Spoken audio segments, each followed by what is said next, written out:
Стилизованные крымско-татарские танцы, объединяющие разные направления, уже стали частью современной культуры. Руководители ансамбля «Рекет», хореографы Зарина Зенединова и Джемиль Аблаев уже много лет используют стилизацию в своих хореографических постановках, сочетая классику и современность. Мне нравится вообще стилизованные номера, контемп, современная хореография. И меня всегда удивляло, почему у нас в крымско-татарском танце нет такого. Ведь есть очень много сюжетов, сюжетных линий, которые мы не можем раскрыть благодаря народной хореографии. И здесь мы должны уже прибегнуть к чему-то более современному. Вот отсюда, то есть я хотела выйти за рамки того, что у нас уже есть. Народно-стилизованная хореография – это ответвление в сторону современной хореографии, классической хореографии. Я, допустим, больше нахожусь в постоянном поиске каких-то движений. Поиск музыки и поиск движений. Движений, которые подходят к лексике крымско-татарского танца. Это сложно, но это очень интересно. Чтобы это было интересно для какого-нибудь молодого современного зрителя или для зрителя, который уже готов воспринимать что-то новое. За счет смешения стилей, добавляя в народный танец современные элементы, Зарина и Джемиль создают новые яркие постановки. Это не просто, говорят артисты. Главное – придерживаться золотой середины.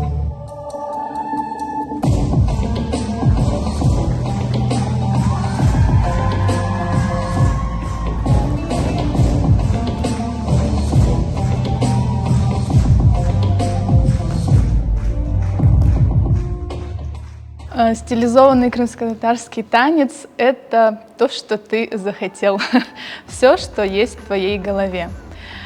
Нет определенных правил, никто не говорит, как оно должно быть, просто ты делаешь то, что ты чувствуешь. Самое главное, чтобы стилизованный танец не превратился в набор акробатических движений каких-то, да? То есть он должен быть даже в стилизованном виде, выглядеть на сцене так, чтобы сразу поняли, что это крымско-татарский стилизованный танец, да? Чтобы тебя увидели, поняли не только по халпаху или по фесу, а по набору движений, которые тебя определяют даже в стилизованном танце.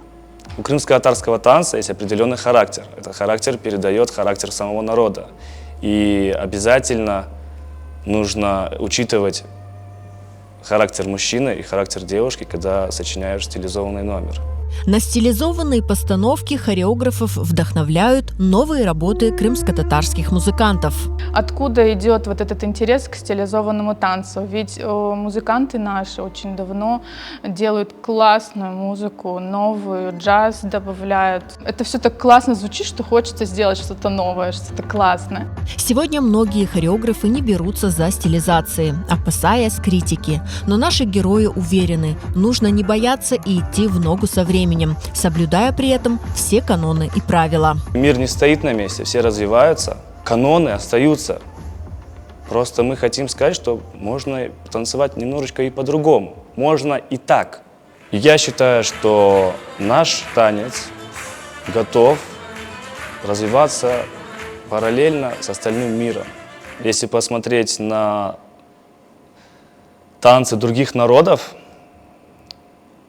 которых не депортировали, которые не теряли большой промежуток времени в своем искусстве, в своей культуре, то они таким занимаются. Многие из народов занимаются подобным.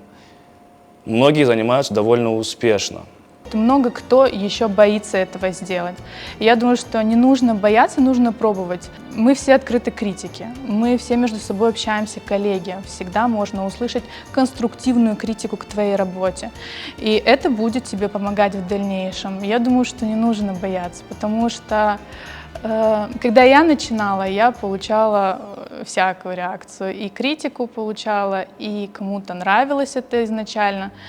Сейчас я прихожу к тому, либо моя техника оттачивается, что критики становятся меньше, либо люди привыкают к тому, что они это видят, им это нравится, им это интересно.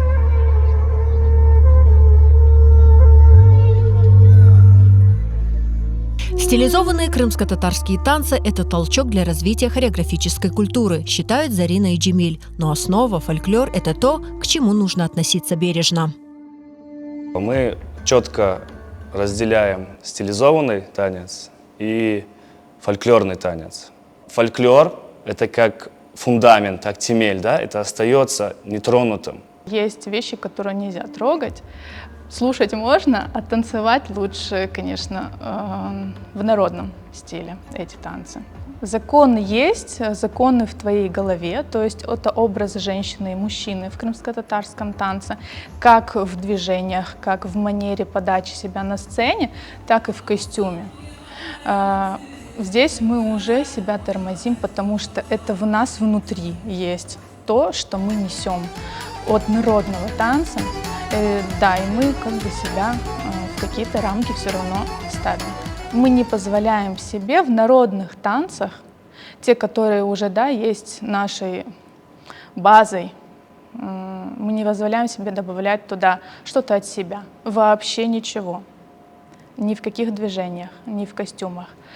А в стилизованных вот что хочешь делай, да. То есть ты можешь это назвать народно стилизованный, и ты можешь вложить туда все то, что в твоей фантазии есть. Но если приходится представлять крымских татар за пределами Крыма, говорят танцоры, это лучше делать именно с помощью фольклора, который раскроет характер, традиции и культуру народа.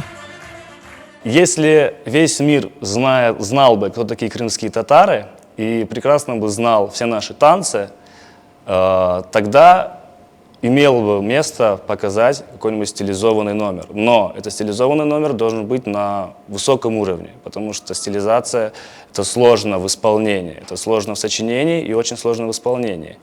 А так я бы, допустим, предпочел все-таки популяризировать нашу культуру в мире все-таки фольклором.